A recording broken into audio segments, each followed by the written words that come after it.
coisa de conectar 3 pilares, né? Um é a inspiração, que está muito ligado a vivências, né? Então a gente está aqui vivenciando esse evento, acaba tendo muitos estímulos, né, que servem de inspiração. O segundo ponto é a questão de ideias, né? Então de estar tendo ideias ou observando ideias. E o terceiro é o conhecimento. Quando você conecta essas 3 coisas, você consegue ter insights e a criatividade flui, né? Então foram talks voltados para o processo criativo, de como a gente está criando essas tecnologias. Então, tanto que é importante a gente ter times diversos olhando para a construção disso e também ter targets diversos também de audiência. Então, aplicada pelo C-Level da AWS, em que ele reforça que só há inovação quando a liderança permite que a falha aconteça. Do contrário, a inovação ela não acontece de forma orgânica dentro da empresa. Trabalhar inovação, né, dentro da cultura deles. Eles têm uma prática de escrever uma press release de uma visão de 1 ano, 2 ou 3 anos de um produto ou um serviço que eles querem criar, como se estivessem comunicando para o mercado aquele produto ou serviço de uma maneira bem inteligível pelo público que vai consumir aquele produto ou serviço. E eles tentam fazer um trabalho de engenharia reversa para começar agora a construir as bases para viabilizar aquele produto ou serviço dentro do timing daquela press release que foi gerada.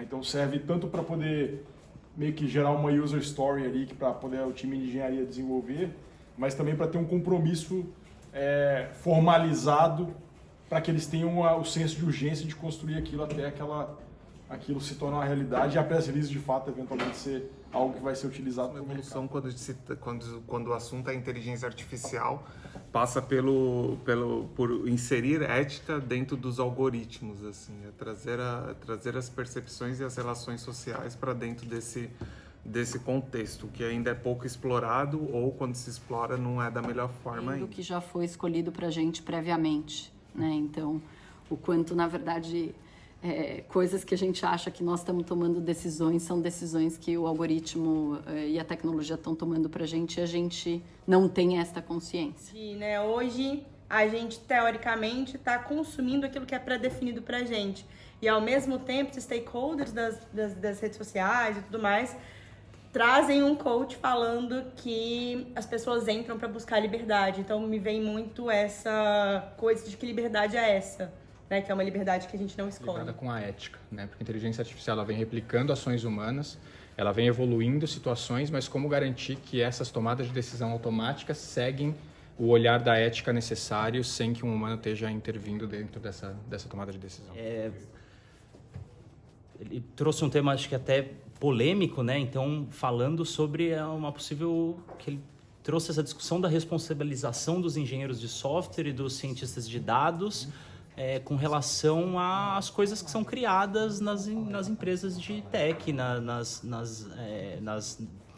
nesse mundo, né? E aí ele trouxe uma coisa de serviço, não é só uma semântica, né? Quando você chama de serviço, você faz lá termos e condições para a pessoa aceitar e que é muito diferente do que você entender aquilo como uma engenharia, e ele fez um paralelo à engenharia civil em que as pessoas são responsabilizadas, né? O engenheiro civil é responsabilizado pela sua obra, ele tem que pensar em segurança, tem que pensar em quem vai usar aquela obra, e ele pode ser responsabilizado na pessoa física, e que hoje os engenheiros de software eles podem desenvolver coisas sozinhos ou a pedido das empresas, das companhias, das big techs, sem necessariamente pensar numa responsabilização futura, né? Dentro dos stands, elas ainda estão em caráter de MVP, assim, então ainda não estão maduras, algumas sequer com clientes. Eu acho que isso traz um leque de oportunidades numa veia mais de empreendedorismo, de construção de parcerias, sociedades, que era algo que me surpreendeu e eu não esperava. Eu achei que boa parte dos produtos já estariam num outro patamar assim, de crescimento. E ali eu vi que tem muita oportunidade para fazer negócio. E o quanto nos business desenvolvidos e liderados por mulheres, a gentileza normalmente tem um papel mais importante, e acho que essa é uma reflexão bacana e que a gente deveria sempre ter, né? E trazer cada vez mais mulheres para a liderança. Tem a preocupação com o impacto na comunidade de uma forma mais essencial, vamos dizer assim. Então, achei bem interessante de qualquer startup, que é you have to be global from day one. Acho que essa é uma mentalidade espetacular, né? Quanto as marcas hoje estão indo diretamente aos seus consumidores finais e o quanto existe ainda uma confusão, especialmente feita pela indústria, entre o que é um consumer business e o que é um consumer brands, né? Então, falando muito das FMCGs, o quanto, na verdade, eles não são consumer business, mas eles são marcas feitas para consumidores, e o quanto essa mentalidade vai precisar evoluir para a gente conseguir chegar no Brands Go Direct to Consumer. As consumer goods. São tudo que é a indústria, bebidas, alimentos, eletrodomésticos, essas coisas. Coma antes ou depois. Esse é um aprendizado fundamental, porque você não vai conseguir sentar, você não vai conseguir comer o que você quer e você vai gastar muito tempo, então tente otimizar seu tempo para na hora do almoço. É tão importante quanto as palestras, eu acho que é relevante da gente falar. Indo na linha do Julião aí do horário do almoço, eu já sabia da importância da agenda, mas hoje eu vi que ela é muito mais importante ainda, a gente ter uma programação mais profunda da agenda. Eu acho que algumas decepções que alguns tiveram aí talvez estejam atreladas a isso. Eu fiquei extremamente ansioso com aquele tanto de coisa acontecendo ao mesmo tempo. Eu acho que a ansiedade me atrapalhou um pouco hoje. E amanhã, com certeza, eu vou conseguir jogar mais solto, né? Foi como chama, quando é o primeiro jogo do cara no time? A estreia. Teve uma continuidade bem grande, principalmente do Black Lives Matter de ontem. Tinham várias pautas que trouxeram uma narrativa super parecida de responsabilização das plataformas. Então, vai tendo uma migração, até porque alguns palcos caem, por exemplo, hoje. Então, amanhã eles não estão lá.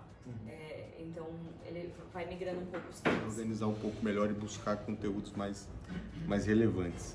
Do ponto de vista de conteúdo, eu não sei se eu errei, mas eu procurei um conteúdo técnico que era algo que eu tinha interesse, que era voltado a machine learning e inteligência artificial, que do ponto de vista de conteúdo não trouxe grandes aprendizados, até porque é um assunto técnico, mas pelo menos deu a fonte de onde pesquisar como me aprofundar nesse assunto, pessoas que eu posso procurar. Até eu não sabia que a AWS tinha uma solução de machine learning, a gente já é cliente da AWS, né? Já pode.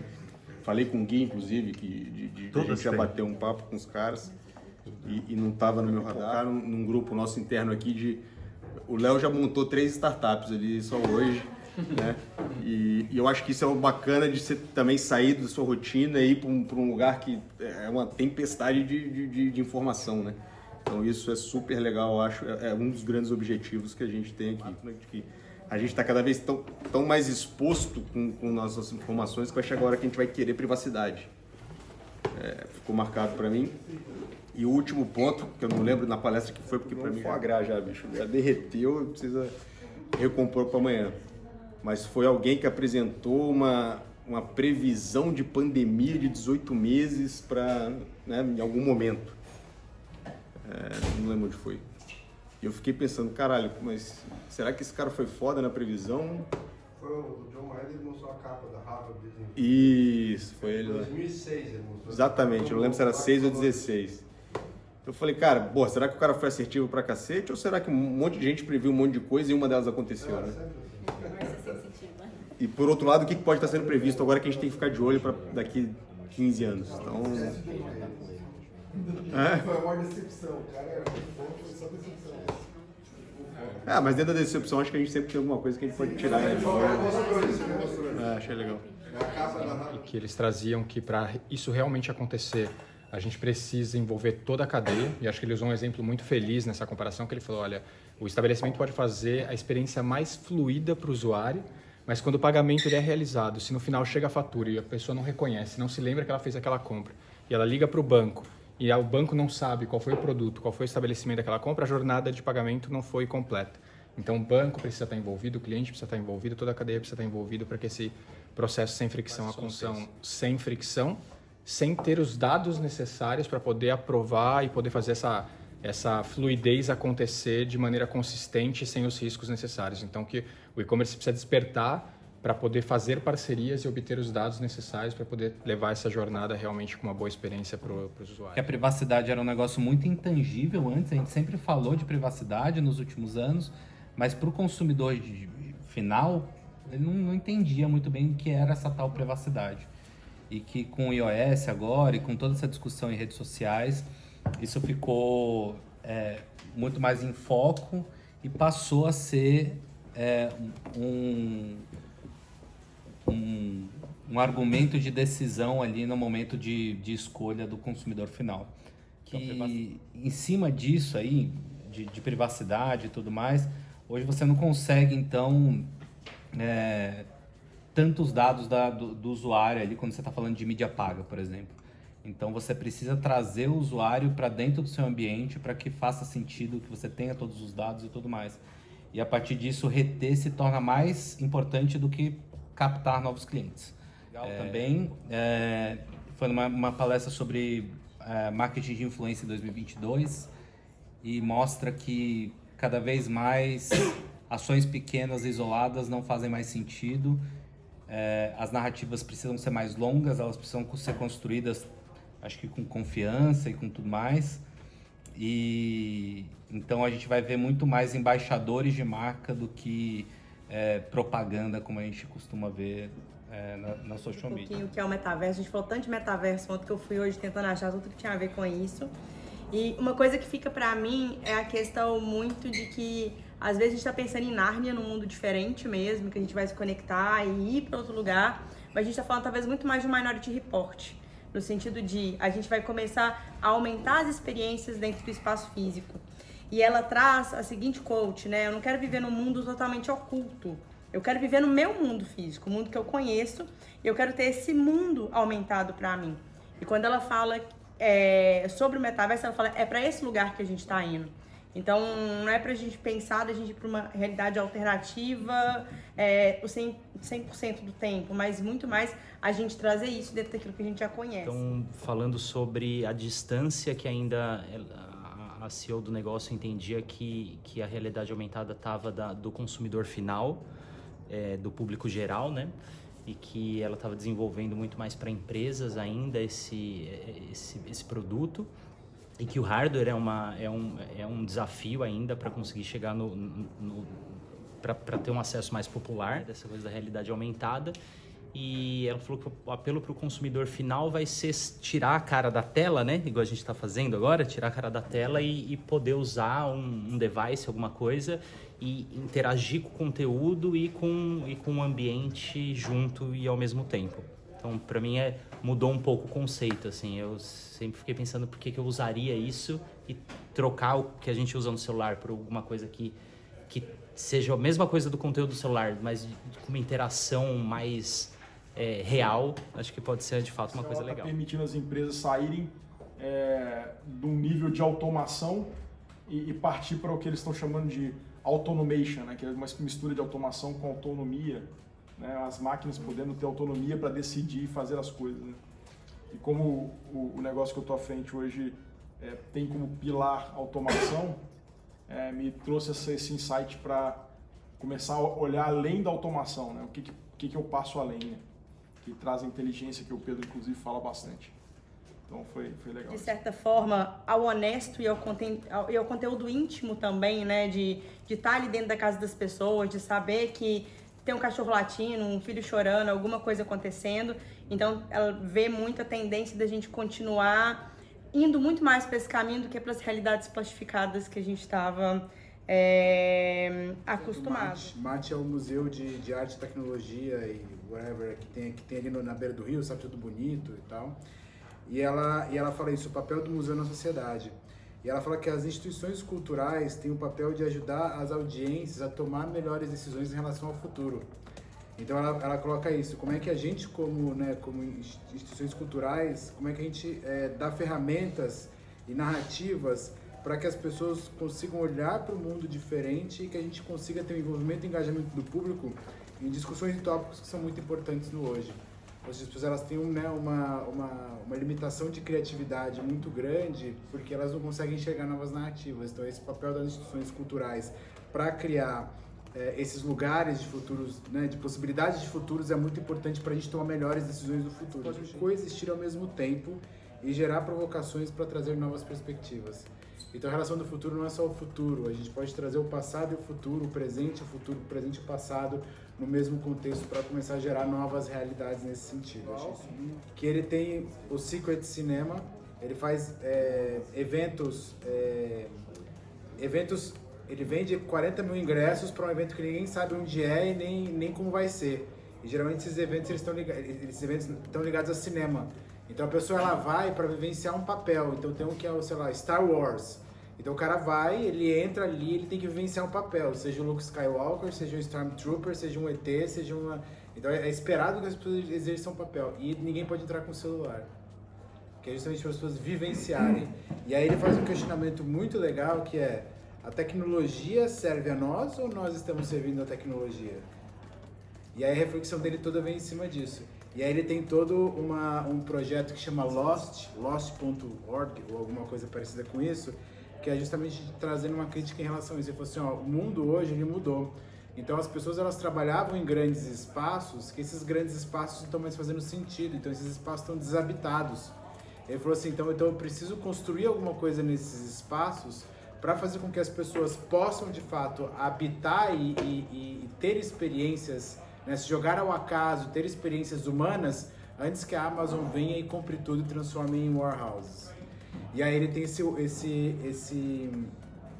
Lost.com, que a ideia dele é justamente pegar esses lugares desocupados para que as pessoas se percam lá dentro, se joguem ao acaso antes que isso aconteça. E aí ele fala, vamos pegar artistas para criar experiências imersivas e que as pessoas possam se jogar e conhecer pessoas e ter experiências interessantes. Aí ele falou uma frase muito legal, no Facebook criando um metaverso, que é uma distopia.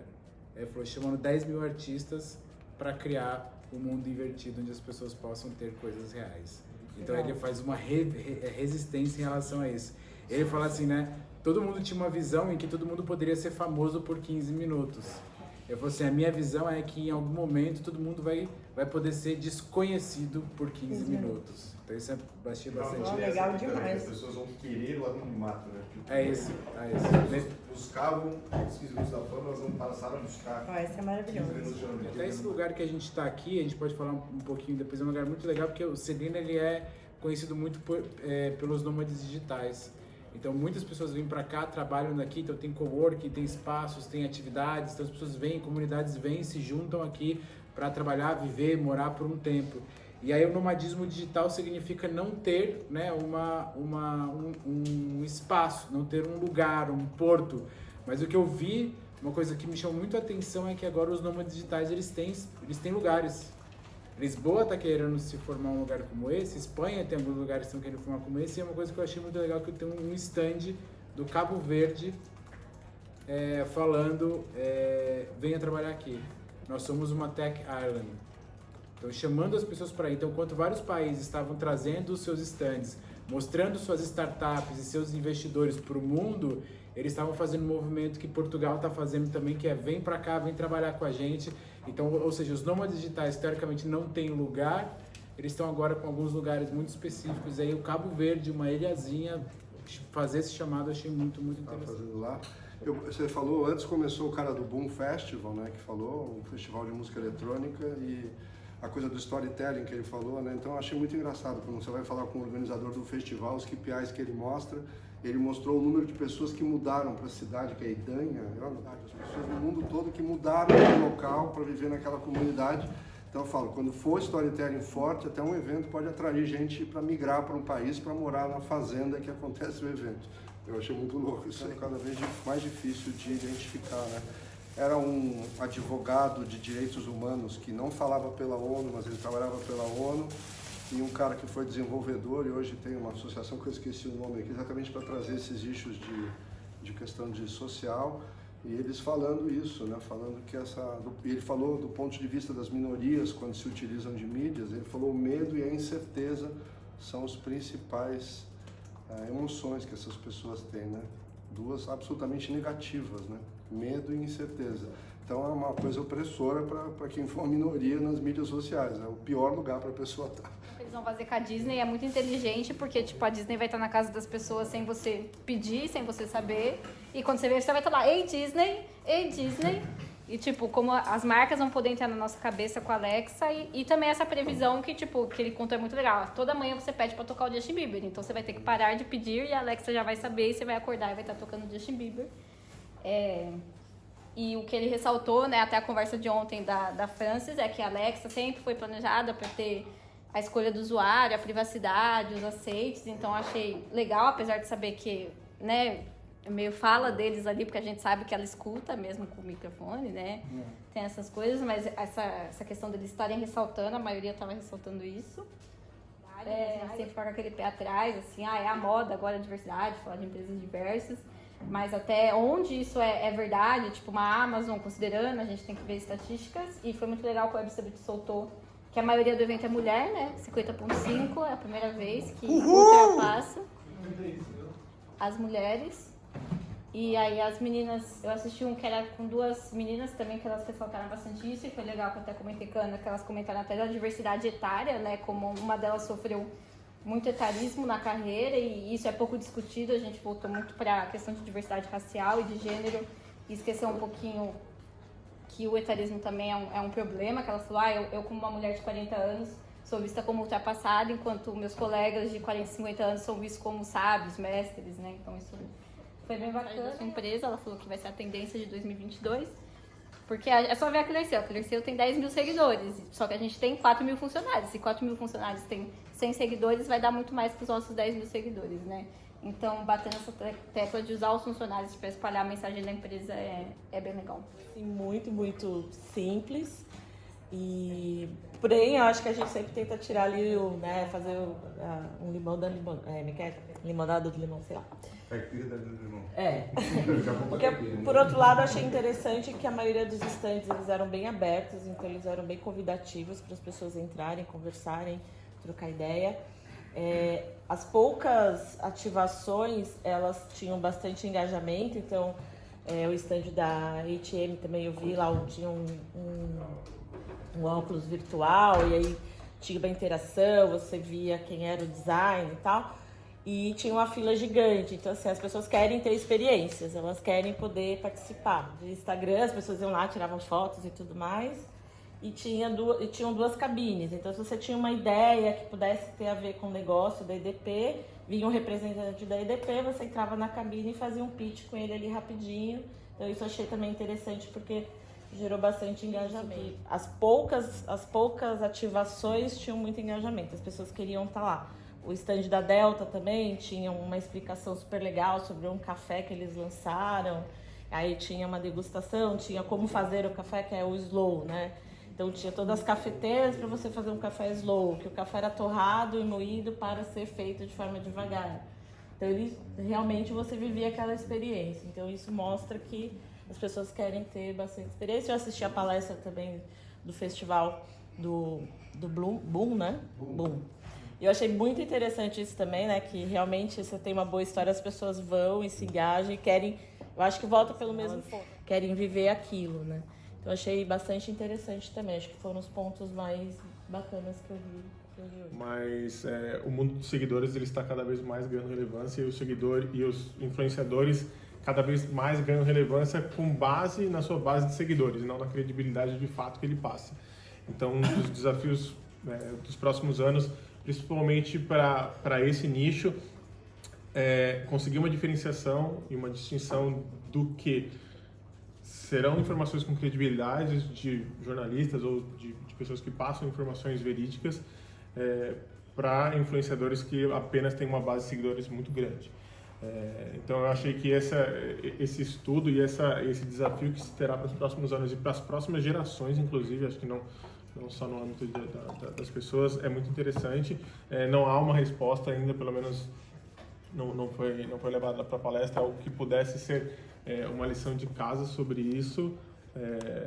Mas fico super curioso porque atualmente eu navego muito nisso, então eu sou jornalista, mas também trabalho com a parte de mídias digitais, então eu quero muito entender como vai ser esse caminho para que as pessoas com base de seguidores muito grandes, com esses influenciadores, eles não divulguem nem propaguem fake news. Inteligência artificial, que as pessoas tentam navegar muito superficialmente sobre inteligência artificial, esquecendo que ela tem na verdade subtópicos muito importantes para serem navegados, como a parte de Machine Learning, Deep Learning. Então, há de se ter um estudo muito profundo sobre isso, para que as pessoas consigam navegar um pouco mais profundamente e fazer uma diferenciação maior sobre isso. E por fim, na verdade, no final, terminando assim um contexto, que basicamente o tempo de mudar é agora. Então, acho que isso serve para tudo, para todos os movimentos, para todos os pensamentos, para todas as execuções. Acho que eu finalizaria os meus ensinamentos com isso. Acho que engloba bem esses 2 primeiros dias, que o tempo de mudar é agora. Os pontos que eu consegui ali, essas apresentações um pouco mais rápidas ali, de sim, você realmente se preocupa com isso, você tem um trabalho em cima disso, ou você simplesmente quer estar no hype, né? Você quer falar disso porque isso está na pauta. E aí eu fiquei pensando muito na questão de toda a palestra ontem, lá da questão do Black Lives Matter, desse movimento, que para muitos é o maior movimento da história dos Estados Unidos. E aí eu queria só destacar uma frase, que eu achei muito bacana também, já que o Matheus destacou uma frase, tem uma outra dela que eu achei muito marcante, que é: nós somos as pessoas pelas quais a gente estava esperando esse tempo todo, né? Não adianta mais a gente pensar na mudança sem nós sermos os agentes dessa mudança, né? Eu acho que isso pode de alguma forma até soar assim como um clichê, mas é verdade, a gente nunca teve tanto poder para fazer isso quanto agora, né? Cada um de nós aqui na palma da mão, a gente tem um alcance como a gente nunca imaginou antes.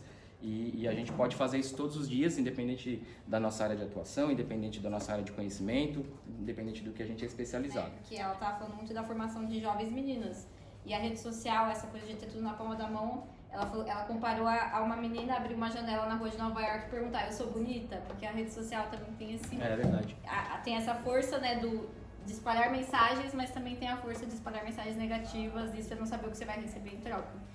Mais no e-commerce, mas tem 2 pontos aqui que eu queria adicionar, Rodrigo, se você me der a liberdade, que em canais além do e-commerce, né, eles falaram: poxa, por que eu não posso ir na loja ali, de repente só aproximar o meu celular de uma roupa e já pagar, enfim, ele deu alguns exemplos.